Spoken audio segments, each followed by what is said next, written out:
You know, imagination before reality is so much easier to digest. You imagine a situation, you're like, yeah, I can do it. 15-month film, 3 movies, 5 in the morning, seeing the same people every day. Yeah, all right, it's an adventure. I can do it. But it's so much different than what the actual reality is. We had an agenda initially to cast English actors as the hobbits. I mean, Tolkien wrote the Shire as England, and hobbits are little English people going out into the big bad world. And a package arrived in the London casting office from Elijah Wood, and Elijah had heard about the project and had a friend of his videotape his own audition. It wasn't like a normal role. I didn't have to be a human. I could be a hobbit. And there were things that were sort of germane to being a hobbit. That was probably why it was so intriguing. We were at a desperate point that we really couldn't find a Froddo, and then suddenly we put this videotape in the machine, and that was Froddo. It was an extraordinary thing. I mean, he was very unusually focused and professional and very mature, and I think that was because of being in the movie business since, you know, he was a boy. The hero of Lord of the Rings is definitely Frodo Baggins. He is the character who ultimately has to make really the greatest sacrifice. There's sort of an inner strength in Frodo that makes him unique in being able to accept the responsibility of taking the ring to Mordor and destroying it. Are you frightened? Yes. Not nearly frightened enough.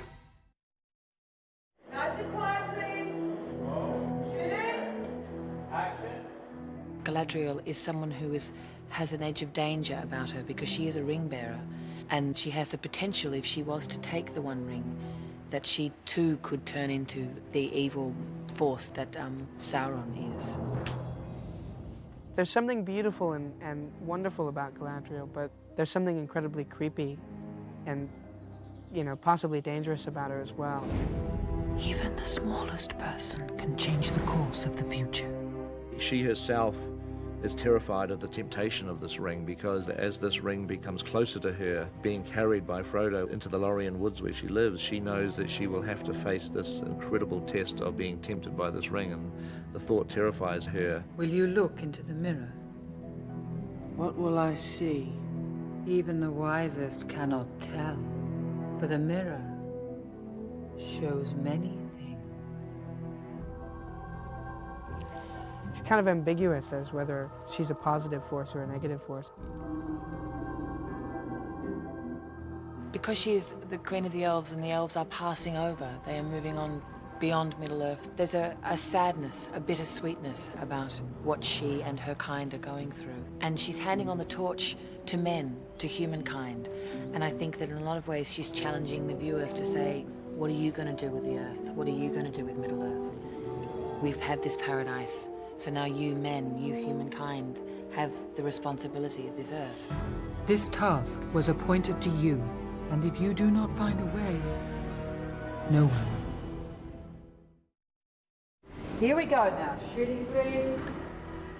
And action.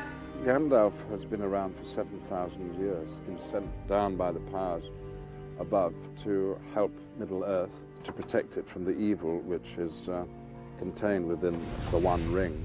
Is it secret? Is it safe? Gandalf is such a rich character. He's so happily taken on human form that I, as an actor, was able to concentrate on what was more ordinary than immortality. He can come across as a very cliched wizard. I mean, he even wears the pointed wizard's hat.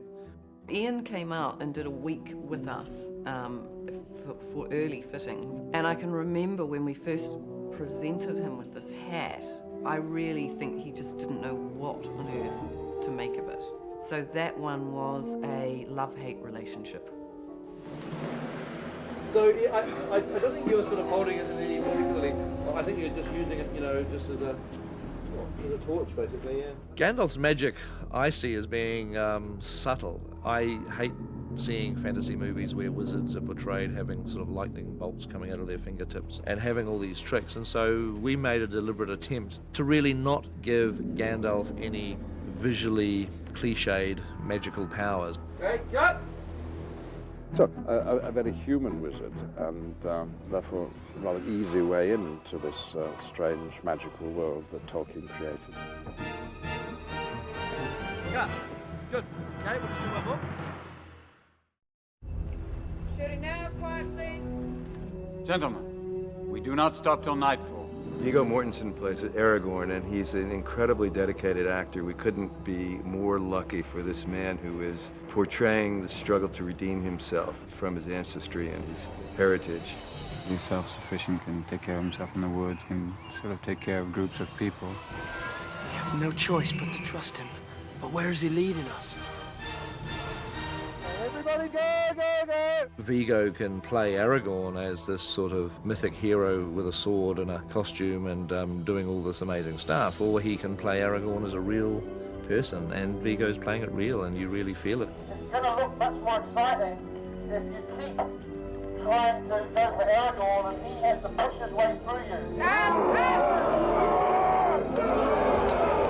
Viggo has totally embraced the culture that surrounds the use of a sword. If I just hit the car and it throws me out, down there, and then as it comes... He is the best swordsman I've ever trained. I mean, Aragorn is maybe the most physical character in the story. That's part of who he is. I mean, his physical courage or recklessness, depending on how you look at it, is part of what gets him through. Roll sound and action!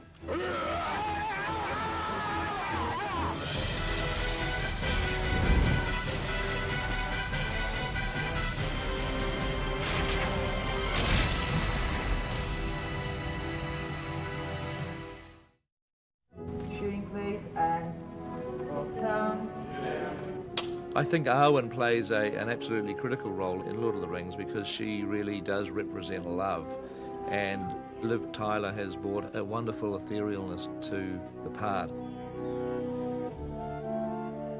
The biggest kind of bond that I've had on this film was really with wardrobe and the costume designer Nyla, because I've spent so much time with them trying to find who Arwen was and how these costumes would look. And a lot of the inspiration that we got were from pre-Raphaelite paintings, where obviously there's no corsets and they're kind of very simple, flowing, sensuous shapes. Here we go now, please shooting, thank you. There's an incredible moment when you see an actor settle into the character, and that is really about putting on the costume. 3, 2, 1, draw! If you want him, come and claim him. In this film, there are more things to help them do that, as in they get their ears and they get their feet. Well, I spend about 3 hours in hair and makeup, about an hour to have my ears put on. They're gelatin, so you can only actually use them once. They're really gentle, like if it were to rain, they would basically melt away.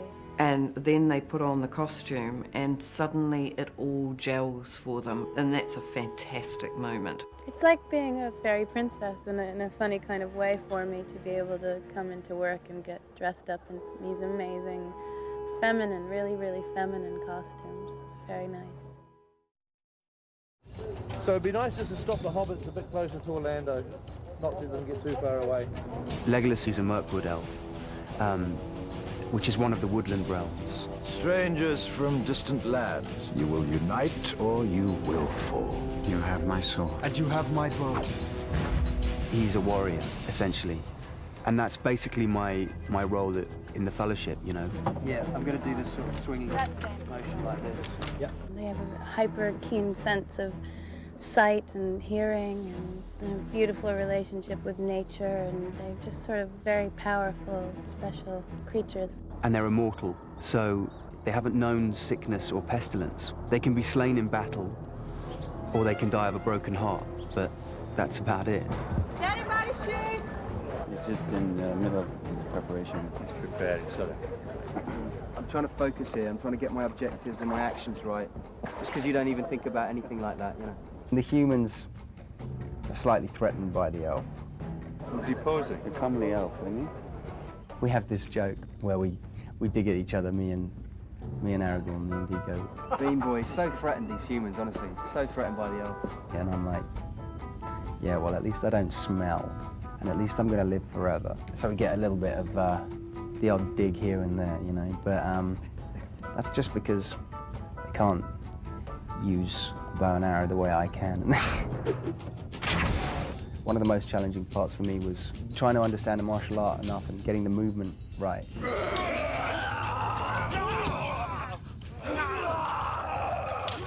I always think of him as a cat, in a way. You know how a cat will like hop up onto a table and just sort of stop with no forward locomotion. It'll just stop there, and it'll be sitting still and alert on top of a table. You know, they're kind of like that. They have this kind of graceful, poised movement that's always switched on. Something draws near. I can feel it.